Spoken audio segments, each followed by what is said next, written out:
Hi everyone, you're welcome to my Professor Note. This is Bhupesh Sharma. Hey, in this video, we're going to talk about our last 2 months strategy.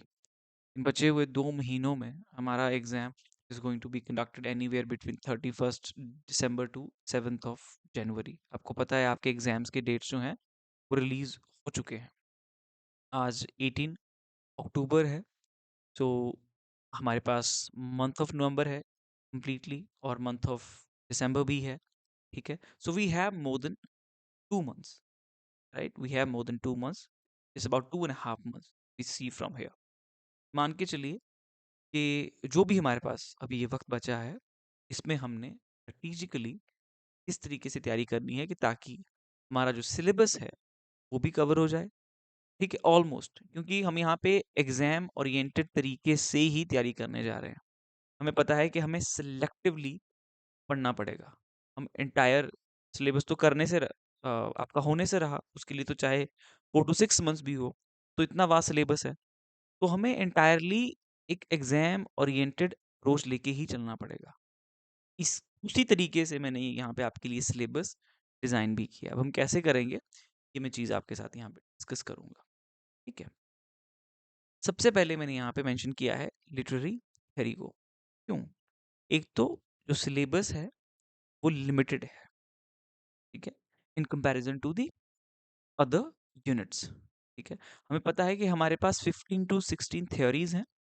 इन्हीं को पढ़ के हमने जो है अपना preparation करना है एग्जाम पर्सपेक्टिव से.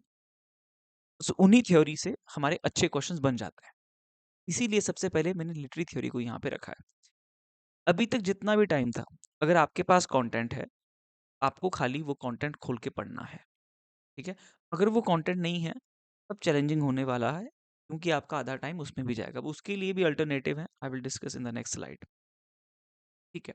सबसे पहले हम लिटरेरी थ्योरी पे ही जंप करेंगे. हम सबसे पहले इसी यूनिट से स्टार्ट करने वाले हैं. अगर आप अभी से अपनी तैयारी करने वाले हैं, अभी अच्छे से प्रेपरेशन नहीं हुई है, तो starting from this will help you to get good score in this coming exam.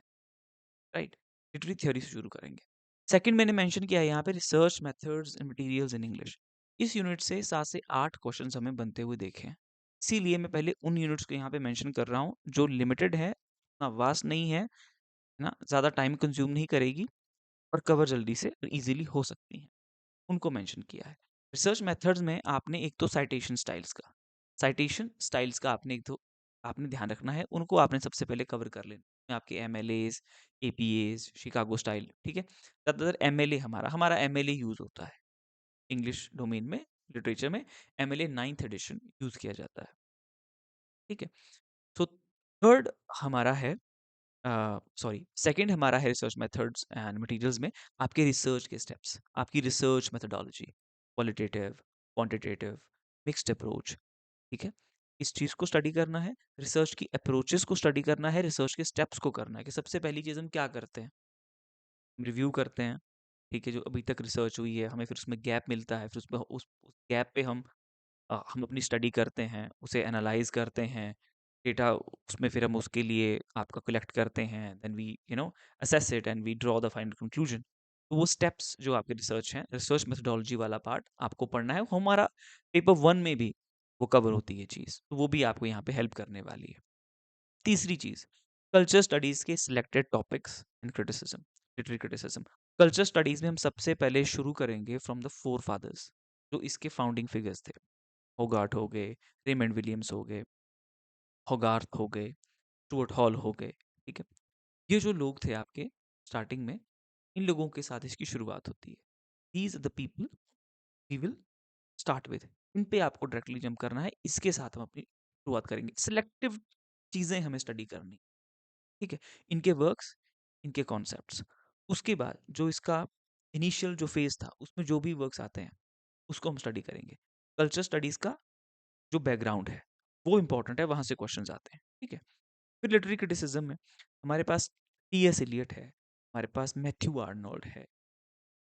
एक हमारा क्लासिकल पीरियड है क्रिटिसिज्म का, जिसमें कि ग्रीक्स हैं, प्लेटो हैं, आपके एरिस्टोटल हैं. ठीक है. बाद में आपके होमर आते हैं, लॉन्जाइनस आते हैं. ठीक है. इनका जो एक अपना पीरियड है वो पीरियड, उसके बाद आपका रेनेसां बीच का पीरियड जिसमें फिलिप सिडनी आते हैं, गैस्कॉइग्ने आते हैं, ठीक है, उन पे ज़्यादा एम्फेसिस नहीं होता है, तो फिलिप सिडनी हम उसमें से एक उठा लेंगे।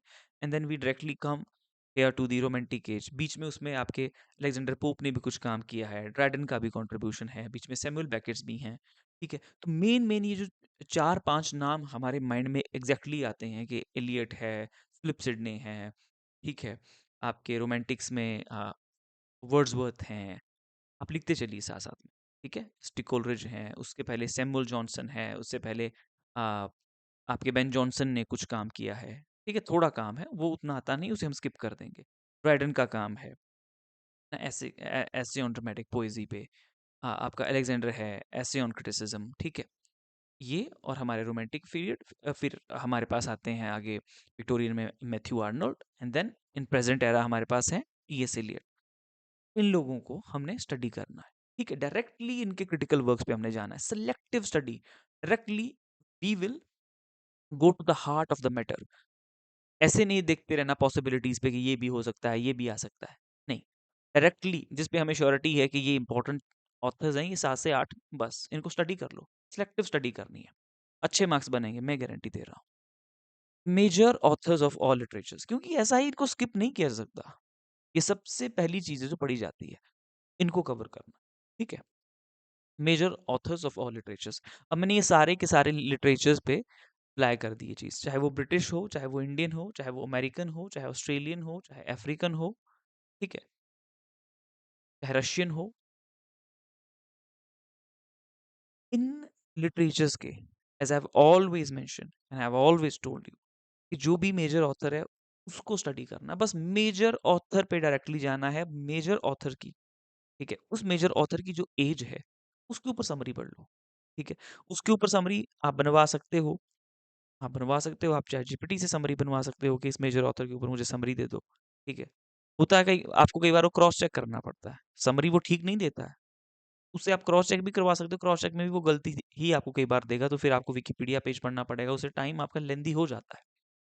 यहाँ आपने ये सारी चीज़ें कर दी, आपके पास इसका कंटेंट था, आपने पढ़ा, नहीं था तो आपने जैसे-तैसे क्विकली अपनी स्मार्टनेस के साथ कोई कंटेंट इकट्ठा किया, वो बात अलग है।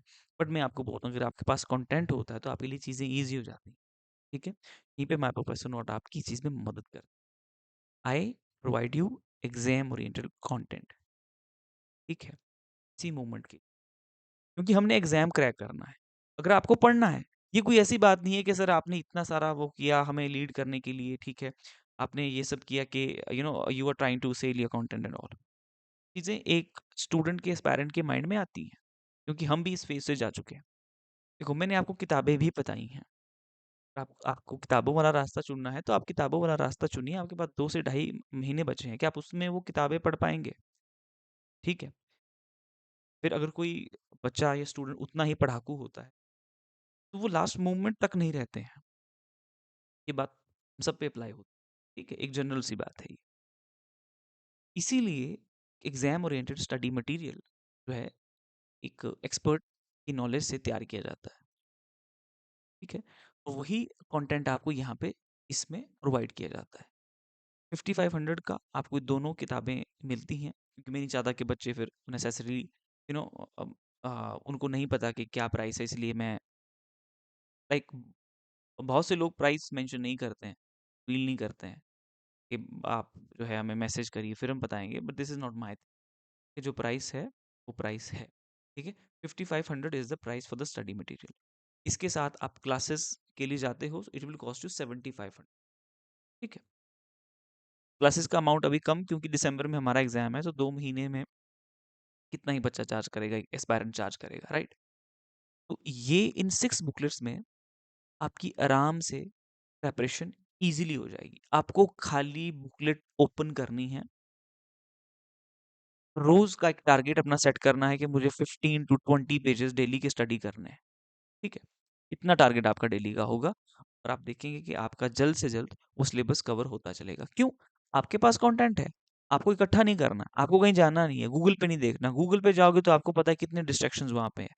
एक पेज से क्लिक किया, दूसरे पेज पे गए, दूसरे पेज से क्लिक किया, तीसरे पेज पे गए और फिर पता लगा कि ये तो 1.5-2 घंटे सबको चले गए हैं, इसमें कुछ प्रोडक्टिव हुआ ही नहीं।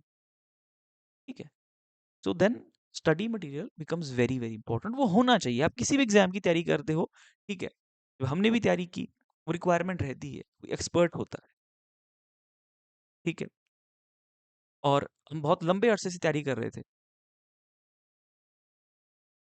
तो आपके पास वो एक्सपीरियंस आ जाता है, आपने देखा होता है। अब हमारे पास एक बहुत छोटा समय होता है, तो उसमें तो पता है आपको कि आपके पास एग्जाम के पर्सपेक्टिव से ही कंटेंट होना चाहिए, तभी जाके वो एग्जाम क्रैक होने वाला है, अदरवाइज आपका बहुत सारा टाइम वेस्ट हो जाएगा, है ना? वो चीज़ है। तो ये हमारा सिलेबस कवर हुआ। उसके बाद आता है रिवीजन एंड असेसमेंट का। हमने यहाँ पे अपना टाइम ज़्यादा कंज्यूम नहीं करना है, हमने यहाँ पे स्मार्टली प्ले करना है। इसलिए हम क्या करेंगे, हम अपना रिवीजन और अपना असेसमेंट किसके थ्रू करेंगे? पीवाईक्यूपीज के मॉक्स के थ्रू करेंगे। ठीक है, पीवाईक्यूपीज के मॉक्स के थ्रू हम इसको चीज को करेंगे। पीवाईक्यूपीज के थ्रू हम करेंगे। उसमें क्या होगा, जो भी आपने पढ़ा होगा, ठीक है, आप जब उसमें अपना मॉक्स लगाएंगे, तो वो क्वेश्चन उन्हीं टॉपिक में से बने होंगे जो आपने पढ़े हैं। आपका उस तरीके से वो रिवीजन हो जाएगा, क्योंकि क्वेश्चंस उन्हीं टॉपिक पे आ रहे हैं जो आपने पढ़े हैं। अभी लास्ट 15 to 20 ईयर्स में कितने ही पेपर्स हुए हैं, वो सारे क्वेश्चन पेपर में आप मॉक लगा लो। मॉक टेस्ट अवेलेबल है ऐप पे माय प्रोफेसर नोट के। पीवाईक्यूपीज का मैंने पीडीएफ फ्री में अवेलेबल करवा के रखी है हमारे टेलीग्राम चैनल पे। आप वहां से जाओ, उसे डाउनलोड करो, आप गो थ्रू करो, आप देखो क्वेश्चंस कैसे हैं। ठीक है, उन क्वेश्चन कैसे हैं और उसके आंसर्स क्या है। जब आप, अगर आपको उसका आंसर आ रहा है, आपका रिवीजन हो रहा है। अब आपको आंसर नहीं आ रहा है, आपको आंसर देखना पड़ रहा है, फिर भी आपका रिवीजन हो रहा है, उसमें रिवीजन और असेसमेंट हमारा दोनों साथ साथ चल रहा है। तो ये बेस्ट वे है ना। ये सिलेबस कवर करो, ठीक है, जो आपके पास कंटेंट है, चाहे आपके पास ये स्टडी मटेरियल है, इसे अपना कवर करो। रिवीजन असेसमेंट के लिए अपना पीवाईक्यूपी साथ आप जाओ। ठीक है, पहले ये आपने किया, दूसरा पीवाईक्यू, इसमें आपका रिवीजन भी हो गया, इसमें आपका असेसमेंट भी हो गया। This is the best strategy for these last 2 months. ये आप करो, इसके बाद ज्यादा कंफ्यूज मत हो। ठीक है, get this study material, start reading it. कोई कंसेप्ट क्लियर नहीं हो रहा है, इन क्लासेस में आपके सारे कॉन्सेप्ट क्लियर हो जाएंगे, चाहे वो कल्चर स्टडीज के हैं, चाहे वो लिटरेरी थ्योरी के हैं, चाहे वो क्रिटिसिज्म के हैं, चाहे वो लिटरेचर के हैं, सब पता चल जाएगा। ठीक है, अब तैयारी आपको करनी है। कोई और डाउट है, you can let me know on this contact number here. यहाँ पे आपका कॉन्टैक्ट नंबर मेंशन है, मैं डिस्क्रिप्शन बॉक्स में भी इसे आपको मेंशन कर दूंगा, और कमेंट्स में भी मैं इसे आपको पिन कर दूंगा। ठीक है, कोई भी डाउट है, please do let me know in the comment section below.